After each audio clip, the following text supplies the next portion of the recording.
I thought I was in love once. But sometimes when we think we're in love, what we really are addicted. Addicted to the bonds, addicted to texts, addicted to intimacy, or even just addicted to being not alone. So, one thing that I've really overcome this past couple months is recovering from a very addictive, attached, toxic, if you will, relationship. And at first, the blame all goes to the toxic person, right? They did this, they did that, they had this, they had that. But when you really do the work and you sit with yourself, you realize, hmm, I guess it was me. It was me who got fooled by that person. It was me who didn't know what I wanted. It was me who didn't see the red flags. And you start to realize that it all could have been avoided if you did the self work and really took the time to understand what you really wanted. And sometimes when we're in a relationship, we can get attached very easy by texting a lot or by going on a lot of dates and spending a lot of time with the people that we love or think we love. And we end up getting this feeling of like, my life is more fuller with them in my life, or I need this person because A, B, or C.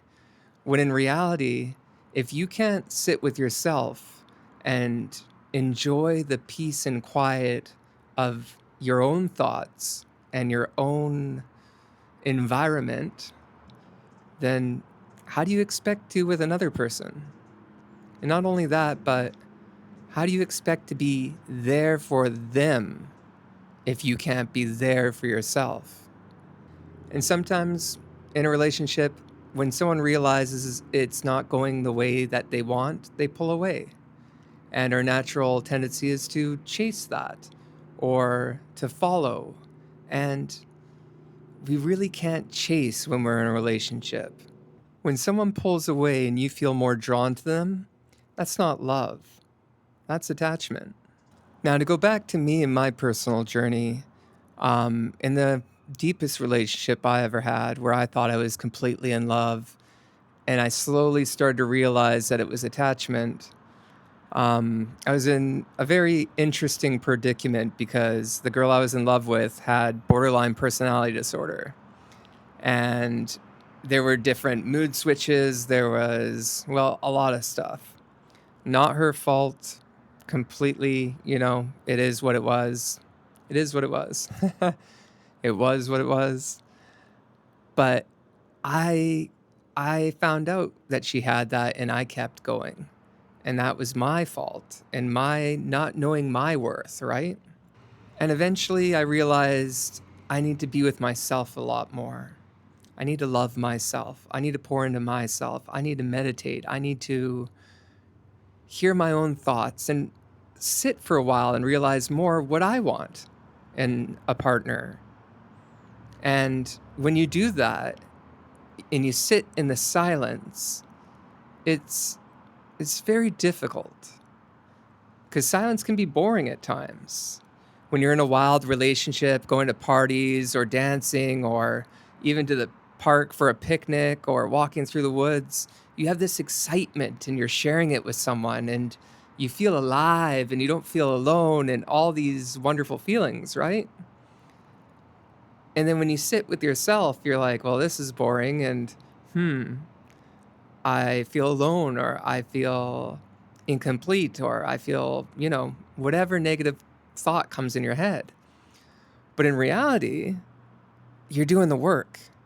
And this is the most important part of detaching from other people.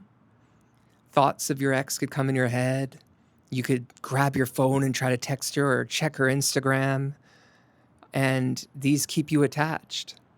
But when you're in your own head and you start to not feel bored, but excited by the silence, and you start to hear more of what your soul or what your being is telling you that it wants. I don't want someone who does this. I want someone who respects me. I want someone that doesn't make me feel bad. I want someone that I don't have to chase. When you realize what you really want, you're going to be more happy. And the only way to do that is to really sit with yourself. Push through the hard things, push through the, boring, the silent, the loneliness, and find yourself. Every day I say to myself that I'm training three main things. I'm training my body, I'm training my mind, and I'm training my spirit. And now I train my body the same way I train my nervous system. Every day I'm working on it. Every day I'm looking and reading and trying to find ways to improve it. And it's working. I think I'm doing pretty well. Am I 100% clear? No. Am I 100% cured? No. Am I still doing the work? You betcha. And it's a long, long road. I keep telling my friends, I feel like I'm still a baby. It feels like I just discovered it. It just clicked. And now I'm starting anew. And that's how it might feel for you. And some people might hear that and they might think that it's scary and, ooh, I don't want to start at the bottom again. But I'm telling you, it's beautiful. It's wonderful. And your soul and your being will thank you for it. If there's one thing I learned through all this, it's that growth is beautiful. Being stagnant and never really learning these things is the real scary part. So do the work. If you have any questions, ask me in the comments. And one last thing. Love isn't supposed to feel like withdrawal. If it does, it's not love. You're detoxing.